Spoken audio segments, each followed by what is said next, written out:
जय माँ लक्ष्मी। दोस्तों मित्रों, जो पत्नी अपने पति के साथ रात में सोती नहीं है, वह पत्नियां या स्त्रियां यह बात कान खोलकर सुन लें, नहीं तो उन्हें अपने सारे जीवन भर पछताना ही पड़ेगा। और पछतावे के सिवा उनके जिंदगी में कुछ और नहीं होगा, उनको जिंदगी भर पछताना ही पड़ेगा।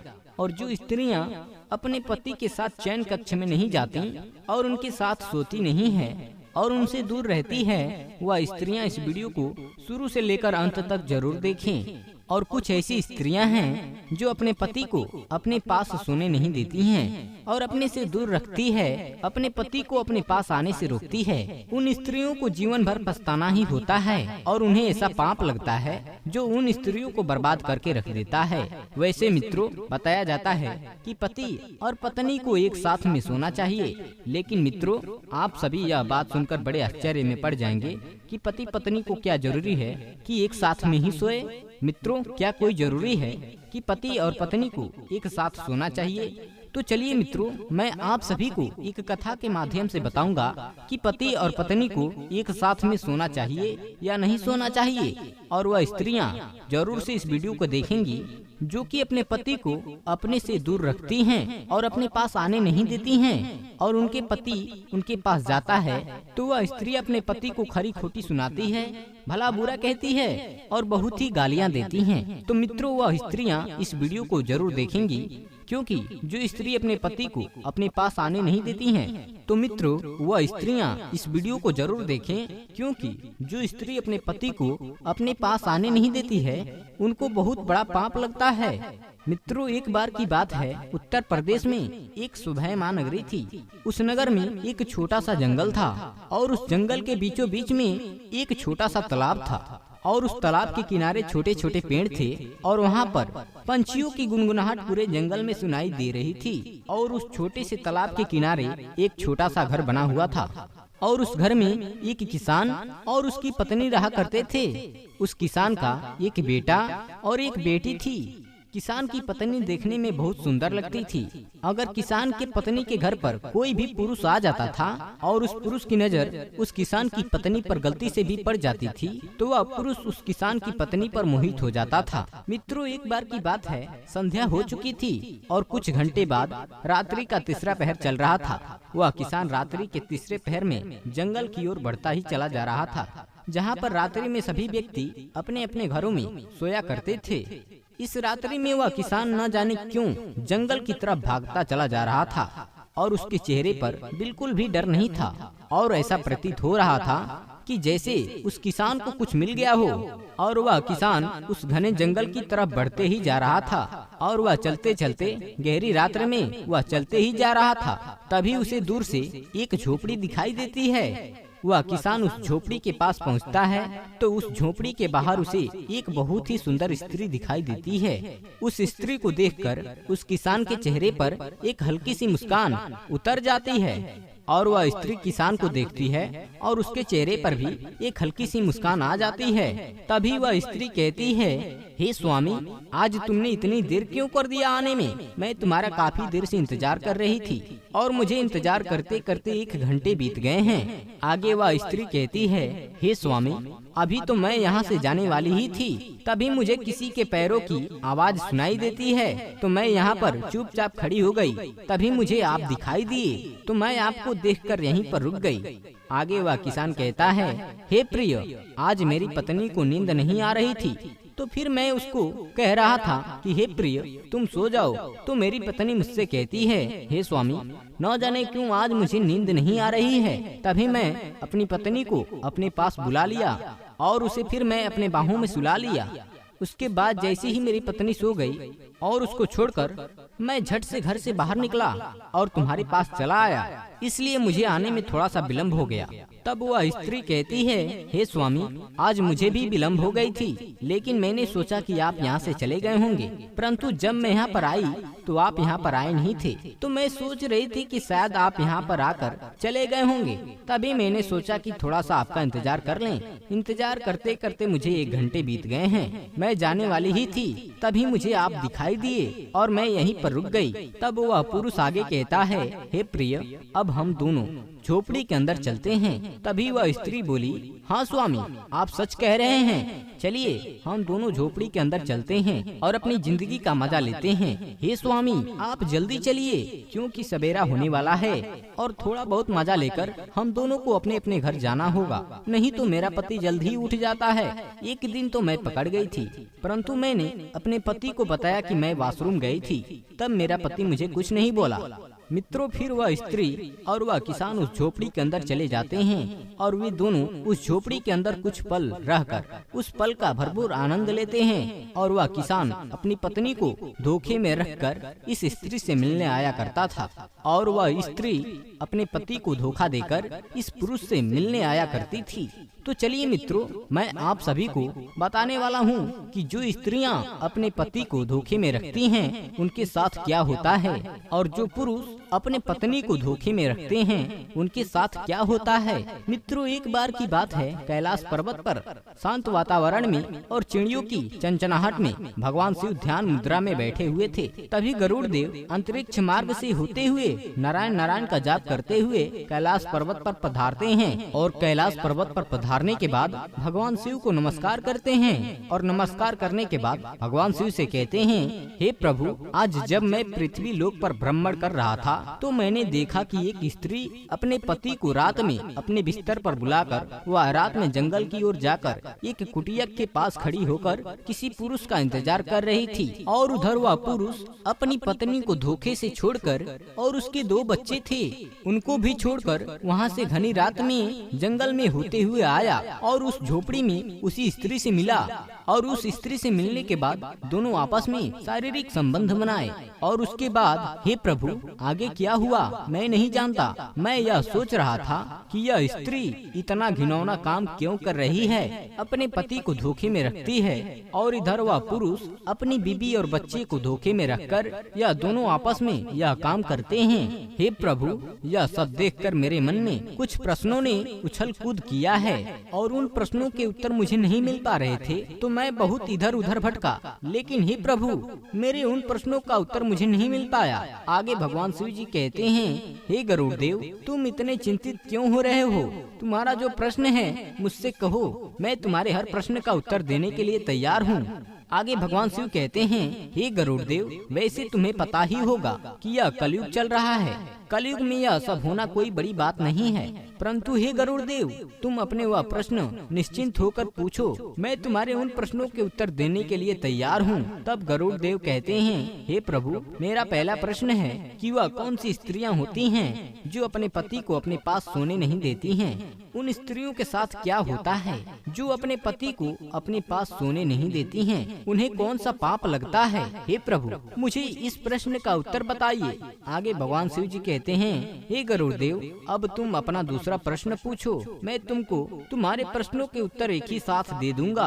आगे गरुड़ देव जी कहते हैं, हे प्रभु, वह कौन सी स्त्रियां होती हैं जो अपने जीवन में यह 3 गलतियां करती हैं तो उन्हें जीवन भर पछताना ही होता है? वह कौन सी गलतियां जो करने के बाद वह स्त्रियां जिंदगी भर रोती रहती हैं? हे प्रभु, मेरी यही 2 प्रश्न है, कृपा करके आप मुझे इन दोनों प्रश्नों का उत्तर दीजिए। आगे भगवान शिव जी कहते हैं, हे गरुड़ महाराज, आपने आज यह प्रश्न पूछकर समस्त मानव जाति का कल्याण किया है। हे गरुड़ महाराज, आज के समय में आपको भी पता है कि समस्त स्त्रियां अपने पति को छोड़कर अन्य पुरुष की ओर आकर्षित रहती हैं और दूसरी तरफ उन स्त्रियों के पति भी अपनी पत्नी को छोड़कर अन्य स्त्रियों की ओर आकर्षित होते रहते हैं और यह कलयुग है। यह सब होना कोई बड़ी बात नहीं है, परंतु हे गरुड़ देव, आज मैं आपको एक कथा के माध्यम से बताऊंगा कि जो स्त्री अपने पति को अपने पास सोने नहीं देती हैं, उन्हें कौन सा पाप लगता है। आगे गरुड़ देव कहते हैं, हे प्रभु, आप मुझे वह कथा सुनाइए,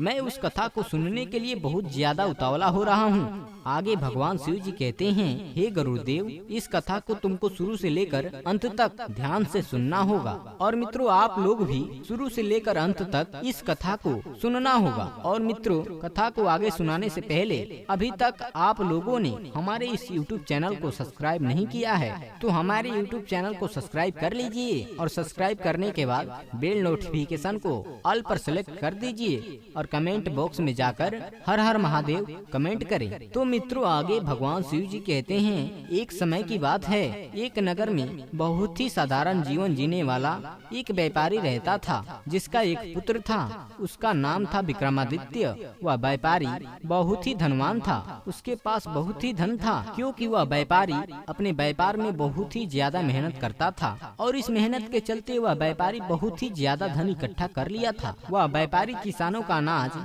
कम दामों में खरीदता था और अन्य बड़े व्यापारियों को ऊंचे दामों में उस अनाज को बेच देता था। और उस व्यापारी की जो एक पत्नी थी, वह देखने में बहुत ही ज्यादा सुंदर थी, और वह व्यापारी अपने व्यापार से जो भी धन कमाता था, वह पूरा का पूरा धन अपनी पत्नी के हवाले कर देता था। और उसका जो पुत्र था, वह उसे बहुत प्रेम करता था, और उस व्यापारी ने अपने पुत्र को बहुत ही ज्यादा आजादी दे रखी थी, बहुत ही छूट दे रखी थी। वह अपने मन से जो भी करना चाहता था, वह कर लेता था। उस व्यापारी ने अपने पुत्र को इतनी छूट दे रखी थी कि वह गलत संगत पकड़ लिया और वह बर्बाद हो गया।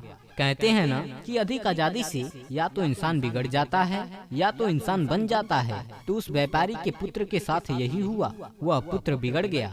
वह गलत लोगों के साथ रहकर गलत रास्ते पर जाने पर मजबूर हो गया, क्योंकि ज्यादा आजादी पुत्र के लिए हानिकारक होती है। उस व्यापारी का बेटा का नाम विक्रमादित्य था। वह जुआ भी खेलने लगा और अपने पिता का धन जुए में उड़ाने लगा। वह अपनी माँ से झूठ बोलकर धन ले जाया करता था और जुए में हार जाया करता था। और वह इतनी कम उम्र में अपनी कामवासना को शांत करने के लिए वेश्याओं के पास जाने लगा। और इस दिन कहीं से उस व्यापारी को खबर मिलती है कि तुम्हारा पुत्र अपनी हवस बुझाने के लिए वेश्याओं के पास जाता है, और वह नशापत्ती भी करता है, और वह जुआ भी खेलता है। और वह व्यापारी अपने मन ही मन में सोचता है, इसका खर्च बहुत ही ज्यादा बढ़ गया है, अब कोई उपाय करना ही होगा। फिर उस व्यापारी ने सोचा, अब मुझे अपने पुत्र का विवाह कर देना चाहिए, क्योंकि जब इसका विवाह हो जाएगा तो घर में इसकी पत्नी आ जाएगी, तो जितने भी कारनामे करता है वह सारे कारनामे भूल जाएगा। और जो यह वेश्याओं के पास जाता है, तब इसकी पत्नी आ जाएगी तो यह कहीं नहीं जाएगा। यह सब सोचकर उस व्यापारी ने एक धनवान सेठ के यहाँ रिश्ता देखा, और उस सेठ की बेटी से अपने पुत्र, जिसका नाम विक्रमादित्य था, उसका विवाह कर दिया। विक्रमादित्य की जो पत्नी थी, उसका नाम मोहिनी था। मोहिनी देखने में बहुत ही ज्यादा सुंदर लगती थी, और वह सुंदर होने के साथ साथ अत्यंत रूपवान, गुणवान और अच्छे दिल वाली स्त्री थी। विक्रमादित्य की शादी हो जाने के बाद विक्रमादित्य घर में ही रहने लगा, क्योंकि उसकी पत्नी इतनी सुंदर थी कि वह अपनी पत्नी को छोड़कर कहीं नहीं जाता था, और उन वेश्याओं को भी भूल गया था। कुछ समय बाद विक्रमादित्य के माता पिता वृद्धावस्था में पहुंच गए। वह बूढ़े हो गए, और एक दिन समय ऐसा आया कि वह दोनों की मृत्यु हो गई और इस दुनिया को छोड़कर चले गए। भगवान शिव जी आगे कहते हैं, हे गरुड़ देव, तुम इस कथा को ध्यान से सुन रहे हो। अब मैं जो आपको बताने जा रहा हूँ, वह पूरे ध्यान से सुनो। तब गरुड़ देव जी कहते हैं, हे प्रभु, मैं पूरे तन मन से इस कहानी को सुन रहा हूँ, कृपा करके आप इस कहानी को और आगे सुनाइए। तब भगवान शिव कहानी को आगे बताते हुए कहते हैं, हे गरुड़ महाराज, विक्रमादित्य की तो कामवासना शांत हो गई, लेकिन उसकी जुआ खेलने की आदत नहीं गई, और जुआ खेलते खेलते विक्रमादित्य की सारी संपत्ति लूट गई, और वह जुए में पूरी संपत्ति हार गया। अब उसके पास बिल्कुल भी धन नहीं था, और न ही उसके पास कोई हुनर था कि वह कहीं से धन कमा सके। उसके पिता ने जो भी धन कमा कर गए थे, वह सारा धन हार गया। एक दिन उसकी पत्नी ने कहा, हे स्वामी, अब तो हमारे पास खाने के लिए भी कुछ नहीं बचा है। हे स्वामी, तुम यहाँ के राजा के पास चले जाओ और वहाँ कोई नौकरी ढूंढ लो, ताकि हम दोनों का गुजारा चल सके। भगवान शिव जी आगे कहते हैं, हे गरुड़ देव, समझने वाली बात है, अगर कोई व्यक्ति राजा के पास नौकरी मांगने के लिए जाता है, तो राजा सबसे पहले उससे पूछता है कि तुम क्या कर सकते हो। अगर तुम्हारे पास कोई अच्छा हुनर है, तो तुम्हें नौकरी भी दी जाएगी या किसी कार्य पर रख लिया जाएगा। अगर उसके पास कोई हुनर नहीं है, तो उसे बेकार आदमी समझकर वहाँ से निकाल दिया जाता है। हे गरुड़ देव, मनुष्य का ज्ञान भी उसकी पहचान होती है, और विक्रमादित्य के पास इनमें से कुछ भी नहीं था। ना उसके पास कोई गुण था, ना उसके पास ज्ञान था, ना उसके पास कुछ भी धन था, और ना उसके पास कोई हुनर। इसलिए वह अपने जीवन के एक ऐसे मोड़ पर पहुंच गया जहां पर मनुष्य को केवल पछतावा ही होता है। और विक्रमादित्य के एक पुत्र और एक पुत्री थी, उनका विवाह भी करना था। पैसों की बहुत ज्यादा जरूरी थी, और विक्रमादित्य के पास एक फूटी कौड़ी तक भी नहीं थी और उनको अपना घर चलाने में भी मुश्किल हो रहा था। विक्रमादित्य दाने दाने के लिए मोहताज हो रहा था। विक्रमादित्य अपने शरीर की शक्ति पूरी तरह से बर्बाद कर चुका था। एक दिन विक्रमादित्य कामवासना के भाव से अपनी पत्नी के पास गया। तब उसकी पत्नी बोली, इस संसार में इंसान का सबसे बड़ा सुख केवल कामवासना ही नहीं होता है, बल्कि जरूरतमंद लोगों की मदद करना भी होता है। और जो लोग कामवासना के चक्कर में अंधे हुए हैं वह बर्बाद हुए हैं। आगे विक्रमादित्य की पत्नी कहती है, हे स्वामी, अब मैं तुम्हें 3 गलतियां बताने जा रही हूँ, उन्हें बहुत ही गौर से सुनना, क्योंकि मनुष्य यह 3 गलतियां कर बैठता है। कुछ लोग अनजाने में करते हैं तो कुछ लोग जानबूझकर कर बैठते हैं, और जो लोग यह गलतियां कर बैठते हैं वह बाद में पूरी तरह से बर्बाद हो जाते हैं। जो अपने जीवन की शुरुआत दिनों में और हुनर नहीं सीखते हैं तो अपने जीवन और करियर में कई तरह की दिक्कतें का सामना करते हैं। आपकी यही गलती आपके जीवन भर परेशान कर सकती है। दूसरी गलती यह है कार्यों के टालने की आदत। अगर आप अपनी जवानी के दिनों में किसी भी काम को करने में आनाकानी करते हैं और उस समय का सही तरीके से इस्तेमाल नहीं करते हैं तो ऐसा होने की वजह से आगे चलकर आपको अपने लक्ष्य को हासिल करने में काफी परेशानी हो सकती है। तीसरी गलती यह है कि गलत संगत में रहना। अपनी जवानी के दिनों में गलत संगत में पड़ जाना और बुरी आदतों का लत लगा लेना आपको आने वाले समय में तरक्की करने से रोक देगा और आपको बर्बादी की ओर ले जाएगा। और सबसे जरूरी बातें हैं कि सेहत का ध्यान ना रखना। अगर आप जवानी के दिनों में अपनी शारीरिक और मानसिक सेहत का ध्यान नहीं रखते हैं तो समय में आगे चलकर आपको कई तरह की बीमारियां भी हो सकती हैं। इसलिए अपनी सेहत का विशेष ध्यान रखना चाहिए। विक्रमादित्य की पत्नी विक्रमादित्य से आगे कहती है, हे स्वामी, तुमने तो अपने जीवन की शुरुआत गलत तरीके से ही कर ली, इसलिए आज हम लोगों को इस तरह की दिक्कतों का सामना करना पड़ रहा है। अब मैं तुम्हारे साथ काम क्रीड़ा नहीं करना चाहती हूँ, तुम्हारे साथ ना सोना चाहती हूँ और ना ही सुलाना चाहती हूँ। अब हम दोनों की उम्र आधी से ऊपर हो गई है। अब मैं भगवान की सेवा करना चाहती हूँ। भगवान हम लोगों की सहायता अवश्य करेंगे। अब यही समय है आत्मा को परमात्मा से जोड़ने का। बाल अवस्था यानी जवानी तक लोगों का जीवन ब्रह्मचारी होता है। ब्रह्मचारी के बाद लोग विवाहित जीवन में आते हैं। विवाहित जीवन में आने के बाद लोग पुत्र की कामना करते हैं। पुत्र होने के बाद लोग बहू की कामना करते हैं। फिर बूढ़े हो जाते हैं और फिर उसी ब्रह्मचारी जीवन में वापस चले जाते हैं जहाँ से विवाहित जीवन में आए थे। इसलिए ब्रह्मचारी जीवन में जीना ही बेहतर होता है। जिस तरह से युवा अवस्था को बर्बाद किया है उसी तरह से वृद्धावस्था बर्बाद नहीं करना चाहिए। पूजा पाठ भजन कीर्तन आदि करना चाहिए और मैं अपने आप को बर्बाद नहीं होने देना चाहती हूँ। अब तो आप समझ ही गए होंगे कि मैं तुम्हारे साथ काम क्रीड़ा क्यों नहीं करना चाहती और तुम्हारे साथ क्यों नहीं सोना चाहती हूँ। अब हम लोगों का केवल एक ही लक्ष्य है, अपने बच्चों का विवाह कर देना। तुम काम क्रीड़ा को भूलकर मेहनत पर ध्यान दो, एक दिन भगवान हम लोगों की जरूर सुनेगा। आगे भगवान शिव जी कहते हैं, हे गरुड़ महाराज, उस विक्रमादित्य की पत्नी ने सही कहा था। जो लोग मुझसे सच्चे मन से जुड़ जाते हैं उन्हें कभी कोई चीज की तकलीफ नहीं हो सकती। फिर क्या होता है, उस औरत को एक बूढ़ी औरत मिल जाती है और वह बूढ़ी औरत जो थी अपना सारा धन संपत्ति विक्रमादित्य की पत्नी को दे देती है और उसी घर में रहने लगती है और कहती है कि मेरे पास कोई पुत्र नहीं है, तुम ही मुझे संभाल लो। मुझे तो 2 वक्त की रोटी मिल जाए, इतना ही मेरे लिए काफी है। फिर वह बूढ़ी औरत विक्रमादित्य के घर पर ही रहने लगती है। विक्रमादित्य ने अपने दोनों लड़कों का विवाह भी कर दिया और हंसी खुशी से अपने परिवार में रहने लगा। भगवान शिव जी आगे कहते हैं कि हे गरुड़ महाराज, उस बुढ़िया के धन से विक्रमादित्य की बीबी का परिवार जो था उसमें सुधार तो आ गया, उसके पास धन भी हो गया, परंतु विक्रमादित्य थोड़ा गलत मार्ग पर पहुंच गया। उसकी पत्नी ने उसके साथ सोने से मना कर दिया था, काम क्रीड़ा करने से भी मना कर दिया था। भगवान शिव आगे कहते हैं, हे गरुड़ महाराज, इसलिए विक्रमादित्य दूसरे रास्ते पर निकल गया, जो रास्ता विक्रमादित्य के लिए बहुत ही गलत था, जिसे आप देख करके आ रहे हो। विक्रमादित्य जो था वह एक स्त्री के प्रेम जाल में फंस गया, क्योंकि उसकी स्त्री जो थी ना तो उसके साथ सोती थी और ना ही सुलाती थी और ना ही उसकी कामवासना को शांत करने के लिए उसके साथ काम क्रीड़ा करती थी। अपनी कामवासना से पीड़ित होकर वह मनमौजी था दूसरी स्त्री के प्रेम जाल में फंस जाता है और रात्रि में अपनी पत्नी को सुलाने के बाद गांव से बाहर एक झोपड़ी में जा करके उस पत्नी के साथ अपनी कामवासना को शांत करने के लिए उसी झोपड़ी में कामवासना को शांत करता है।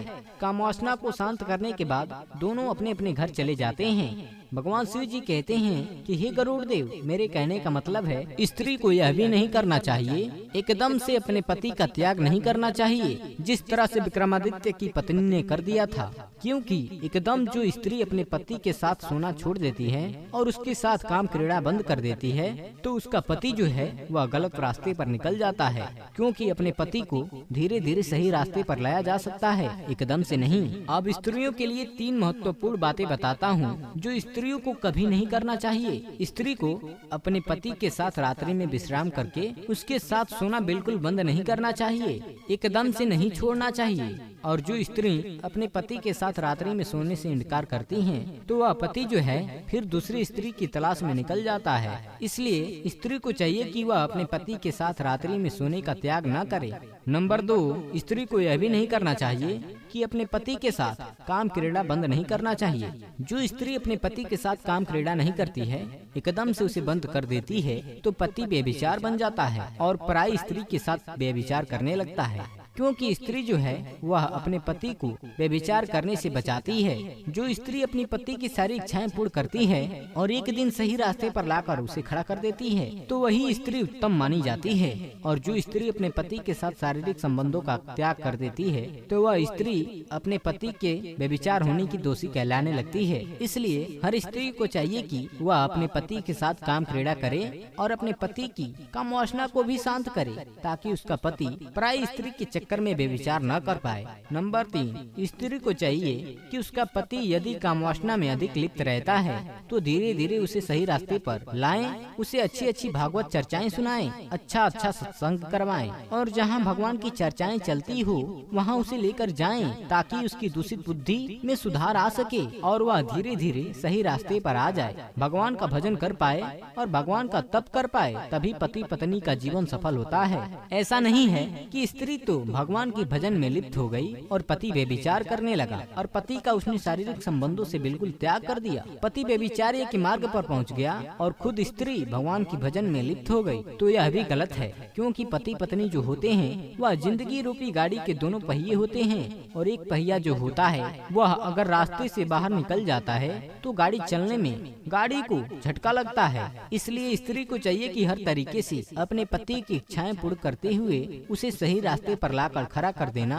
ऐसा जो स्त्रियां करती हैं वह इस समाज में सर्वश्रेष्ठ कहलाती हैं और अपने पति को गलत रास्ते पर जाने से रोक लेती हैं और पति को बेविचार करने से भी बचा लेती हैं ताकि अपने साथ अपने पति का भी कल्याण करवा देती हैं। भगवान शिव कहते हैं कि हे गरुड़ महाराज, अब तो आप जान ही गए होंगे कि जिस पुरुष को आप देख करके आ रहे हो उस झोपड़ी में स्त्री के साथ जो काम क्रीड़ा में लिप्त था वह विक्रमादित्य ही था। जो उसकी स्त्री ने उसके साथ शारीरिक संबंधों से बिल्कुल अपना मोह मोड़ लिया था, ना तो उसके साथ सोई थी और ना उसके साथ काम क्रीड़ा करती थी। अपनी कामवासना को शांत करने के लिए विक्रमादित्य जो था वह पराई स्त्री के साथ बेविचार करने में लिप्त हो गया, जिसे आप देख करके आ रहे हो। गरुड़ महाराज अपने प्रश्नों का उत्तर जानकर बहुत प्रसन्न हो जाते हैं और नारायण नारायण का जाप करते हुए वहाँ से प्रस्थान कर जाते हैं। तो मित्रों, आप सभी को यह कथा कैसा लगा कमेंट बॉक्स में कमेंट करके जरूर बताएं। और मित्रों, अगर आप लोगों को यह कथा पसंद आई हो तो वीडियो को लाइक करके हमारे चैनल को सब्सक्राइब कर देना ताकि हमारे आने वाली वीडियो का नोटिफिकेशन आपको मिलती रहे। वीडियो को अंत तक देखने के लिए आपका बहुत बहुत धन्यवाद। मिलते हैं किसी और पौराणिक कथा के